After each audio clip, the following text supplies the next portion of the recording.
¿Cómo están ustedes, amigos y hermanos? Dios les bendiga. Este es el día 15 de mayo, año 2024. Un abrazo a la distancia. Hay una narración, o mejor dicho, una anécdota que encontré por aquí, yo se las voy a leer. Dice así: existe una anécdota del gran pintor, escultor e inventor Leonardo da Vinci acerca de su pintura llamada La Última Cena, una de sus obras más copiadas y vendidas en la actualidad. Tardó 20 años en hacerla debido a que era muy exigente al buscar a las personas que servirían de modelos. Tuvo problemas en iniciar la pintura, porque no encontraba al modelo para representar a Jesús, quien debía reflejar en su rostro pureza, nobleza y los más bellos sentimientos. Asimismo, debía poseer una extraordinaria belleza varonil.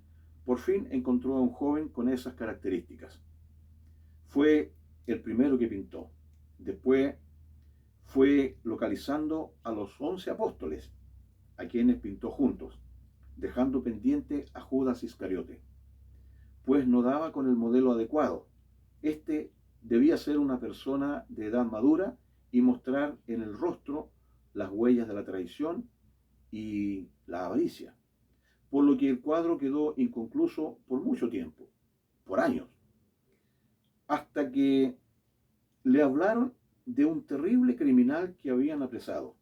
Fue a verlo y era exactamente el Judas que él quería para terminar su obra, por lo que solicitó al alcaide le permitiera al reo que posara para él.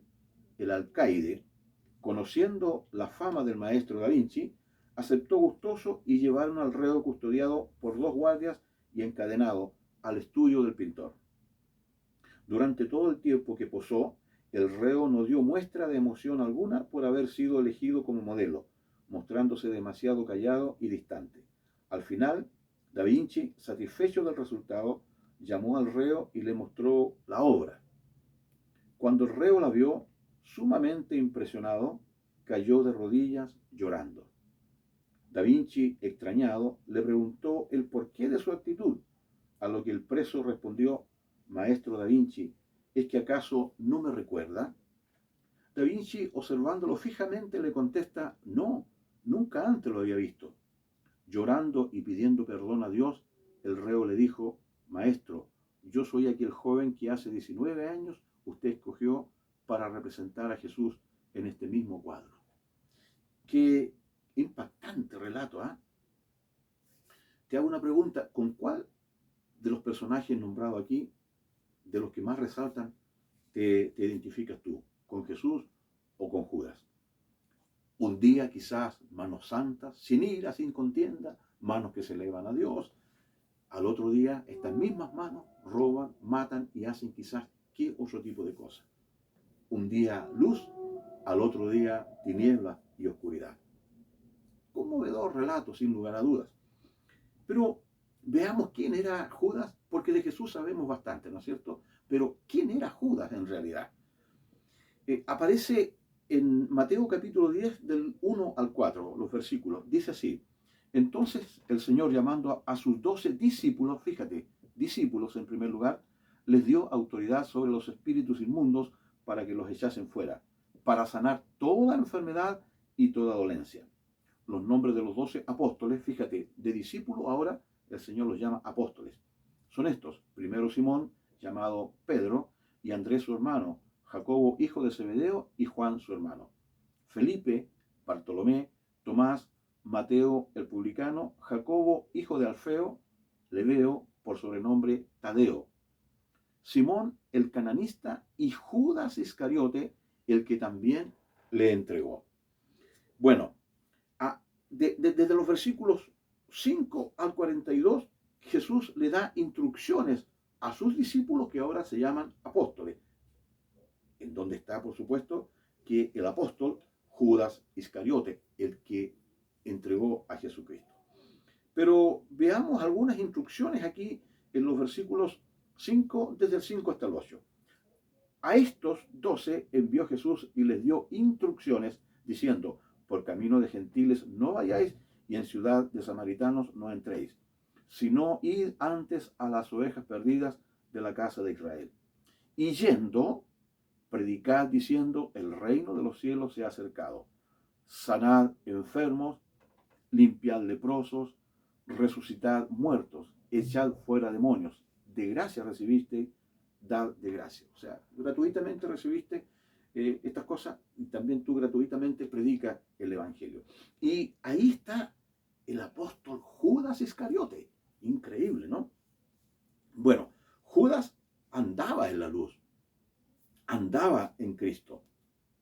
Fue apóstol, pero se fue desviando a la codicia. En Mateo capítulo 26, versículos 14 al 16 nos dice así: entonces uno de los 12, que se llamaba Judas Iscariote, fue a los principales sacerdotes y les dijo, ¿qué me queréis dar? Y yo os lo entregaré. Y ellos le asignaron 30 piezas de plata y desde entonces buscaba oportunidad para entregar, obviamente, a Jesús. Como se fue su corazón deslizando de a poquitito. Qué hipócrita se puso también Judas. Lo vemos en Juan capítulo 12 del 4 al 6. Y dijo uno de los discípulos, Judas Iscariote, hijo de Simón, el que le había de entregar, ¿por qué no fue este perfume vendido por 300 denarios? Era un platal. Y dado a los pobres, mira, da la impresión que él tenía compasión por los pobres, pero no, su corazón estaba en la codicia, en otras cosas. Pero dijo esto no porque se cuidara de los pobres, sino porque era ladrón y teniendo la bolsa, teniendo la plata, estando a cargo de la plata, como tesorero, sustraía de lo que se echaba en ella. O sea, se robaba la ofrenda, por decirlo de esa forma. Bueno, de esto hay que aprender mucho. Mira que hay muchos Judas sueltos por ahí. Este apóstol Judas amaba más las tinieblas que la luz y terminó entregando a su maestro como todo un traidor. En Marcos capítulo 14, versículo 10 dice, entonces Judas Iscariote, uno de los 12, fue a los principales sacerdotes para entregárselo. Finalmente a Judas lo embargó el remordimiento.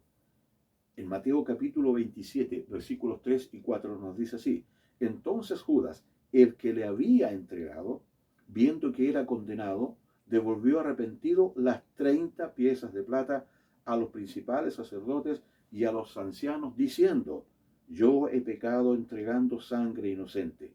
Mas ellos dijeron, ¿qué nos importa a nosotros? Allá tú. Y en Hechos 1, versículo 18, refiriéndose a Judas, dice, este, pues con el salario de su iniquidad adquirió un campo y cayendo de cabeza se reventó por la mitad y todas sus entrañas se derramaron. Amigo, cuando se descubra el telón del cuadro de tu vida en el día del juicio, ¿a quién te asemejarás? ¿A Cristo o a Judas? ¿Terminarás en el paraíso de la luz, junto a Cristo, o en la horca de la condenación al infierno eterno? Examina tu vida, porque es mejor ser un discípulo de Cristo que un apóstol condenado. Que Dios te dé bendición, que el Señor arroje mucha luz a esta palabra que te he compartido en este momento. Medítala, hermano, medítela usted, amigo mío. A lo mejor usted se identifica con Cristo, me alegro con todo el corazón. A lo mejor usted dice, yo soy de bajo perfil y me identifico con los 11 apóstoles que son los restantes después de Judas, ¿no es cierto? Me parece muy bien.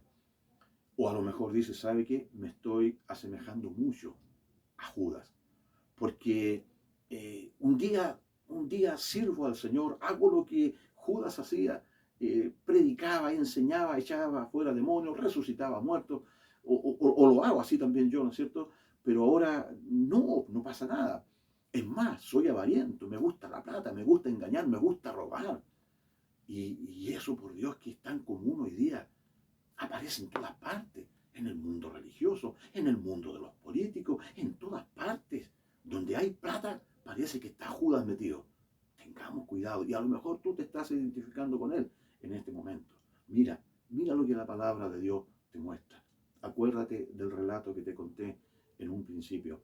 A lo mejor un día tú servías al Señor. A lo mejor un día tú tocabas un instrumento en la iglesia. A lo mejor un día te bautizaste, predicaste, fuiste pastor, sanaste enfermo, ganaste mucha gente para el Evangelio del Señor. Hoy a lo mejor estás tras los barrotes, estás preso. A lo mejor estás metido en una cantina. A lo mejor por las noches, escondido de tu esposa, escondido de tus hijos, te estás mirando suciedades, pornografía, o te escabulles a hacer otro tipo de cosas y te acuerdas que una vez fuiste servidor de Cristo. Mira cómo terminó Judas quitándose la vida. Pero tú todavía tienes la oportunidad. Examina esto que te cuento y vuélvete al Señor. Entrégale tu vida al Señor, que Dios te va a perdonar. De verdad te lo digo, Dios te puede perdonar, pero reconoce que eres un Judas, que ha traicionado el Evangelio, que has traicionado a tu familia, que has traicionado a Cristo. Pero Él es la luz y te da la oportunidad. La Biblia dice, hijitos míos, si habéis pecado, abogado tenéis para con Dios, el Padre, a Jesucristo el justo. Y si tú confiesas tus pecados al Señor, Él es fiel y justo para perdonar todos tus pecados y limpiarte de todas tus maldades. Dios te bendiga, reconócete delante del Señor. Si tienes esa tendencia a alejarte, a deslizarte de la luz de Cristo y acercarte a las tinieblas en donde desgraciadamente fue a parar Judas. Ten cuidado de tu vida. Te lo pido con todo mi amor y con todo el corazón. Ten cuidado, ten cuidado. Busca al Señor, humíllate, búscalo y el Señor te perdonará y te limpiará y vas a ver que al final, en el día del juicio, tú estarás también junto a los salvos, a los redimidos, porque el Señor te habrá perdonado. Un abrazo con todo mi corazón. Esfuérzate y sé valiente. Chao.